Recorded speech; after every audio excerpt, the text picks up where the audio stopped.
Virus neslen Ezar car ve fukriydik Kelem miro ümmet Kelime sahni elden Ve fukriydik Kelem miro ümmet Ahiriyim Ve ben hakkım Virus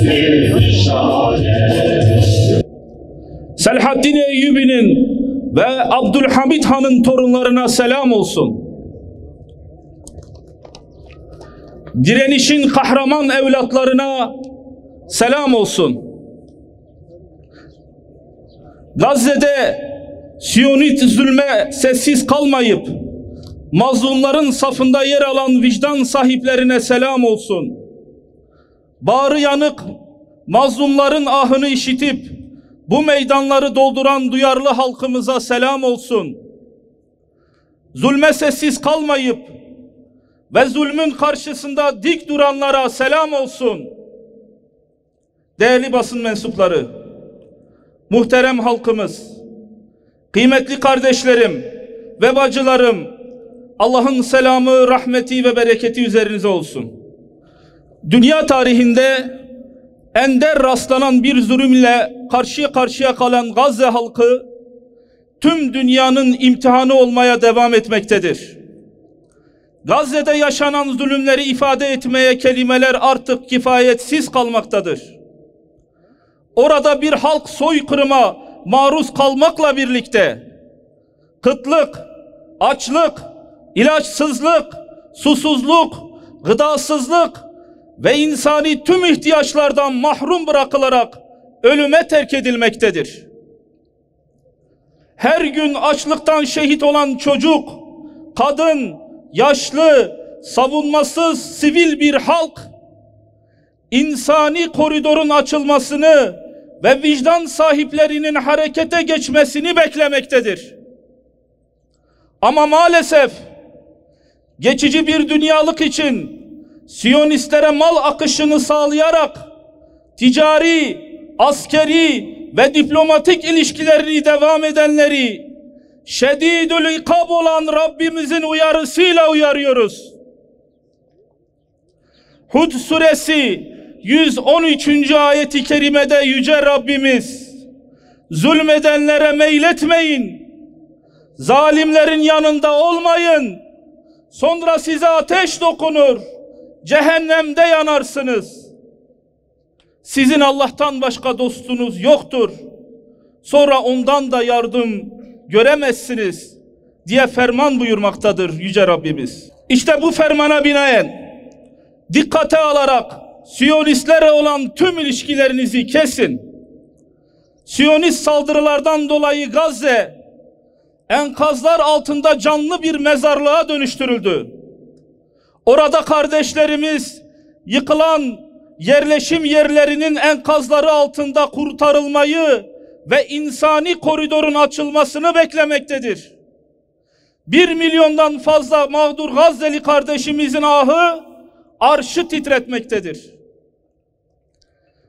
Dünya istikbarını arkasına alarak soykırım suçu işleyen Siyonistler, suç ortakları olan batılı devletler ile birlikte zulüm üzerine kurulu yeni bir dünya düzeni kurgulamaktadır. Bu yeni dünya düzeninde bir yandan Gazze halkı yok edilmeye çalışılırken diğer yandan insanlığın vicdanı da yok edilmek istenmektedir.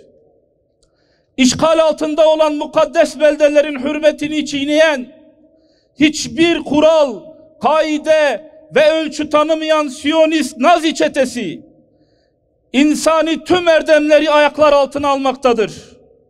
Bunca mezalime karşı duyarsız ve ilgisiz kalan başta İslam ülkeleri ve diğer devletler oluşturulmak istenen sisteme entegre edilmektedir. Siyonist terör rejimi zulüm ile kurgulu olan bu yeni dünya düzeninde Nil ile Fırat arasında arz-ı mevud denilen hedeflerine doğru adım adım ilerlemektedirler. Kana, gözyaşına, zulme doymayan Siyonist işgal rejimi, Kudüs ve Gazze başta olmak üzere Filistin'de işgal ettiği yerleşim yerleriyle yetinmeyecektir. Şundan emin olun ki bugün Gazze düşerse yarın Ürdün, öteki gün Mısır, bir başka gün Irak, Suriye ve Türkiye düşecektir. Siyonist işgal çetesinin şu ana kadar oluşturmuş olduğu domino etkisiyle karşı karşıya duyarsız kalarak Gazze'de yaşanan mezalime seyirci kalmak, beka mücadelesi veren söz konusu ülkeler için tehlike arz etmektedir. Bu büyük tehlikeye karşı duyarsızlık ve Siyonist İsrail'in varlığı bölgesel güven, emniyet ve huzur yok edilmesine neden olmaktadır. Yapılan zulme sessiz kalmak, zulme ortak olmakla kadar vebali vardır. Unutmayalım, Siyonistlerin hedefinde Türkiye başta olmak üzere Filistin'e komşu tüm ülkelerin tek tek işgaline yönelik uzun vadede hesapları vardır. Siyonistlerin bu hesaplarını dikkate almamak, gelecek nesillere kötü bir istikbal hazırlamanın ötesinde istiklalin de tehlikeye girmesine neden olmaktadır. Gazze'nin, Kudüs'ün ve Filistin'in işgaline seyirci kalmak, Türkiye'nin ve Filistin'e komşu diğer ülkelerin işgaline seyirci kalmak arasında hiçbir fark yoktur. Bu konuda Türkiye başta olmak üzere Filistin'e komşu diğer ülkeler tehdit unsuru Siyonist terör rejimine karşı ciddi tedbirler almak zorundadır. Tehdit unsuru olan terör rejimi İsrail yaklaşık 6 aydan fazla bir zamandır Gazze'ye sahip çıkan ülkelere karşı sözlü ve fiili saldırılar geçmektedir. Uluslararası hukuku hiçe sayan Siyonist terör rejimi Filistin'e komşu ülkelere ve bu ülkelerde bulunan büyükelçiliklere saldırırken Batı sonuna kadar İsrail'in safında yer almaktadır. Siyonist rejime karşı nefsi müdafaya geçip karşılık veren ülkeler Batı ülkelerin tarafından kınanırken İslam ülkelerinin akla ziyan açıklamaları Siyonistlerin işine yarayacaktır. Zaman Siyonist çeteye karşı gücümüzü, kuvvetimizi ve birliğimizi birleştirme zamanıdır. Zaman ihtilaf değil, ittifak zamanıdır.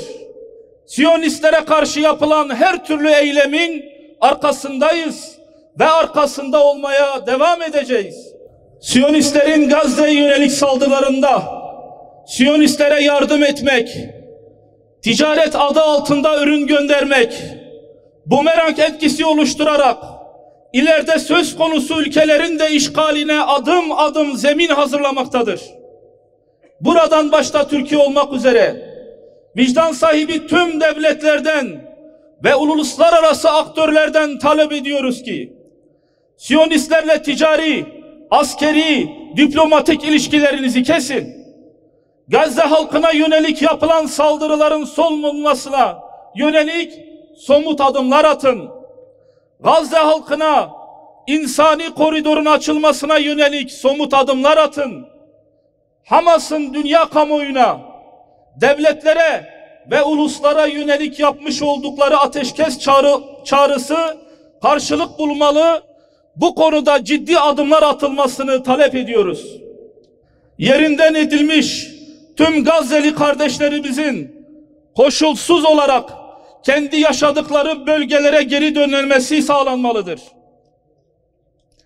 Yüce Rabbimiz şöyle buyurmaktadır: size ne oluyor ki Rabbimiz bizi halkı zalim olan bu ülkeden kurtar, bize sahip çık, bize yardım et diye feryat eden ezilmiş erkekler, kadınlar ve çocuklara rağmen hala Allah yolunda savaşmıyorsunuz.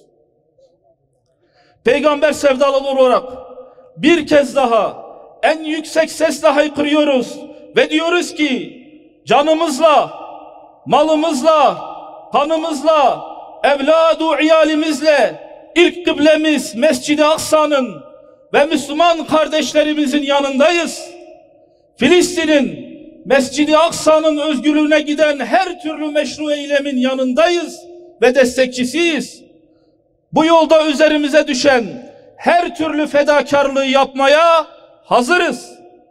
Buradan, Ahmet'ten haykırıyoruz ve diyoruz ki Filistin halkına selam olsun. Selam olsun. Aksa Tufanı operasyonuna selam olsun. Selam olsun. Kahraman mücahitlere selam olsun. Selam olsun. Direnişe ve dirilişe selam olsun. Selam olsun. Allah'ın selamı, rahmeti, bereketi hepinizin üzerinize olsun inşallah.